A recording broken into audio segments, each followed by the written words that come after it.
Hi everybody, this is Eddie Ghabour, Managing Partner of Key Advisors Group, and I wanted to share with you our playbook that we're sharing with clients for the rest of 2021, okay?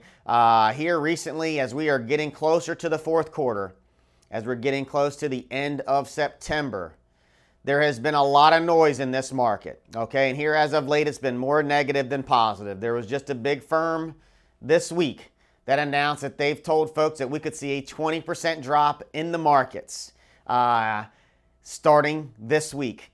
And I respectfully disagree with that because something that a good friend of mine has said in their research, and I agree with it, is, in our humble opinion, markets don't crash when everyone's positioned for it. And as we look at the third week of September and going into the fourth week of September, the market positioning and where the big dollars are and where retail investors are is pretty bearish. And bearish meaning that you've got people that have been raising cash. People have been going out of high beta stocks, going into low beta stocks. There is a lot of crowding in defensive stock positions. Now, this could be the one time that the crowd is right, that I'm a contrarian by nature. And a contrarian usually goes against the herd. So when everyone is screaming the market's going to crash, that's usually when I like to buy the market. And when everybody is complacent and has a risk-on trade is usually when I like to de-risk portfolios. Okay, it's hard to do because emotionally you're going against the herd and going against everything you're hearing. But if you think about the last few weeks, all you're hearing from a majority of major players is we're going to have a massive drop because we haven't had a drop. Okay, that's not a reason why you get a drop. The market doesn't care whether you've had one or not. Traditionally, do we get double-digit drops? Absolutely. But the fundamentals has to change, and in my opinion, the crowding has to change before we will see that substantial drop. And look, we've told our clients that we do expect to see one. And this is why I want to share our playbook with you. So as we're going into this third week of September, we've had a lot of carnage in the market. S&P down approximately 4.5% off of its peak. Still not a major drop. But when you lift the hood up and look underneath, there are a lot of companies that are down 10 to 20% off of their peak, which is a substantial drop. However, in our opinion, for the right investor with the right risk tolerance, we actually would be buying this dip that we've seen because we don't think that we're going to see this 20% crash here in the near term. We think the earliest that we will start to see that will be late fourth quarter. We'll have to wait and see. So our playbook for 2020, rest of 2021 is we think that the market setup, and the market setup meaning because of how crowded the risk-off trade is right now and how negative the narrative is, we think the setup is in play for a huge rip rally to the upside on some of the highest risk areas in the market. Now, just because that's our opinion doesn't mean you run out and dial up the risk of your portfolio, okay? You have to make sure your portfolio fits your investment objectives. I'm just speaking broad-based in regards to from a market standpoint. Our viewpoint is this dip should be bought for an aggressive investor that's underweight equities because we think the setup is very, very bullish for the stock market here in the near term. Now, if we get this rip rally that we expect, and look, we could be dead wrong. And that firm that predicted a 20% drop, this could be the start of it, and we could see that happen. And if they're right, I'll come on here to admit that we were wrong.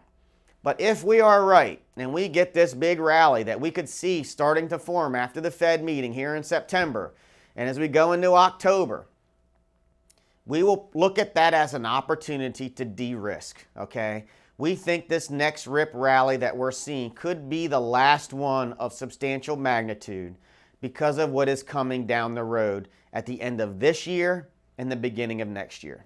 And what I mean by that is for the first time in a long time, we are going to have a Fed that's going to be reducing bond purchases and potentially tightening while we are decelerating on GDP going into next year.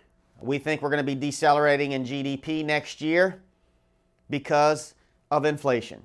When you have high inflation, the cost of living has gone up so much that discretionary income for consumers will not be the same the first half of 2022 as it was in 2021. So our bullish call is very near term.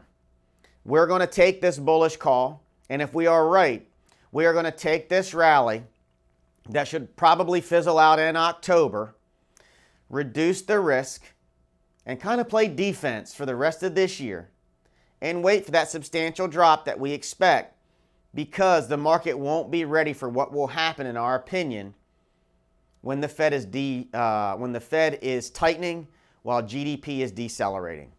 We just think right now it's mathematically impossible for the consumer to have as much discretionary income next year as they did this year, because we don't have any stimulus checks that are going to be going to them. And the cost of living in the first half of 2022 is substantially higher than 2021. So even though wages have gone up for many in America, that increase in wages, unfortunately, has been eaten up with how high it costs to fill your gas tank up, to put food on the table, to buy a home, to rent a home. Every metrics you look at from a cost perspective is substantially higher than where it was. So that's why we think the setup is perfect. Right now, everyone is bearish, so we want to buy that bearish sentiment. And when that market snaps back, you'll see that sentiment will now turn back to bullish. And they'll say, oh, shoot, I guess I should have bought the dip. And once they make that one last transition from bearish to bullish again, will be when we start exiting. And at that point in time, it's going to be all about patience. And I've shared this with our clients, and I'll share this with you. I would rather de-risk early and miss 2 months, hell, even 3 months of a strong market, if that's going to give me dry powder to buy a 20% dip that we believe ultimately is in the cards sometime in the next few quarters. If I had to pick a specific date, which I won't, I would say it's going to happen between the end of the fourth quarter this year and the beginning of second quarter next year.